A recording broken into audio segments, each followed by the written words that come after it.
देश की सर्वश्रेष्ठ ग्वालियर की Lakshmibai national institute of physical education यानी कि LNIPE में 100 से ज्यादा स्टूडेंट्स फूड पॉइजनिंग की वजह से बीमार पड़ गए।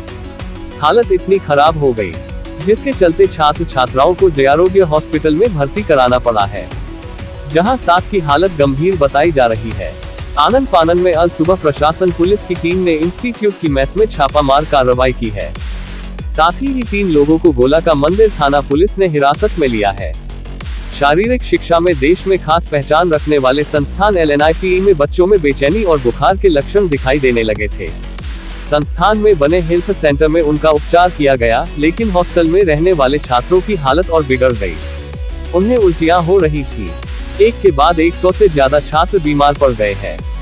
स्टूडेंट्स के मुताबिक रात में हॉस्टल के मेस में बना ग्रेवी वाला पनीर और चपाती खाई थी। इसके बाद पेट गड़बड़ हुआ और एक के बाद एक स्टूडेंट बीमार होते चले गए। SDM विनोद सिंह का कहना है, हो सकता है पनीर की क्वालिटी ठीक न हो। डेयरी प्रोडक्ट्स कई बार इस तरह की फूड पॉइजनिंग का कारण बनते हैं। ऐसे में सैंपलिंग की कार्रवाई की जा रही है, जिसके बाद रिपोर्ट आएंगी, फिर संचालक के खिलाफ कार्रवाई की जाएंगी। बहरहाल एक के बाद एक अब ग्वालियर के Lakshmibai national institute of physical education संस्थान में जांच दल पहुंच रहे हैं। तो वहीं संस्थान के लोगों ने पूरे मामले को दिल्ली की स्पोर्ट्स मिनिस्ट्री को बता दिया है। ऐसे में फूड विभाग, प्रशासन, मलेरिया विभाग, स्वास्थ्य विभाग की लगभग 50 से ज्यादा टीमें LNIPE के कैंपस में बच्चों के बयान के साथ साथ मेस की क्वालिटी चेक करने में लगी हुई है।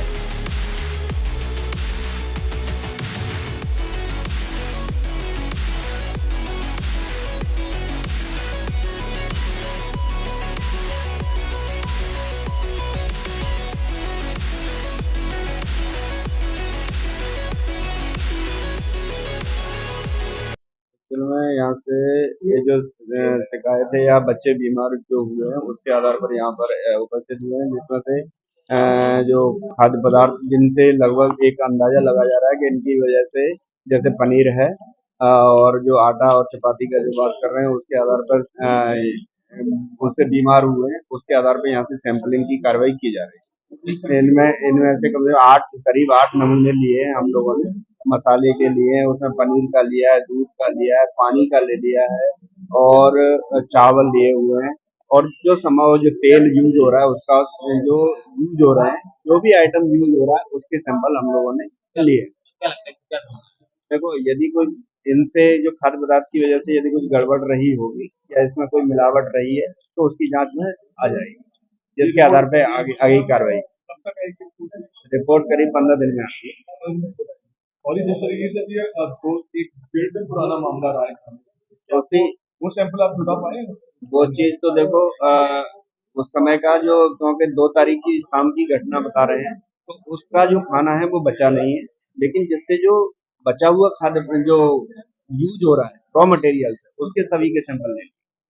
आपने कोशिश करी कि जो पुराना खाना है, हमने पूरा जांच कोशिश की, हम लोगों ने पूरा जांच किया है, कहीं उस टाइप का खाद्य पदार्थ मिला नहीं।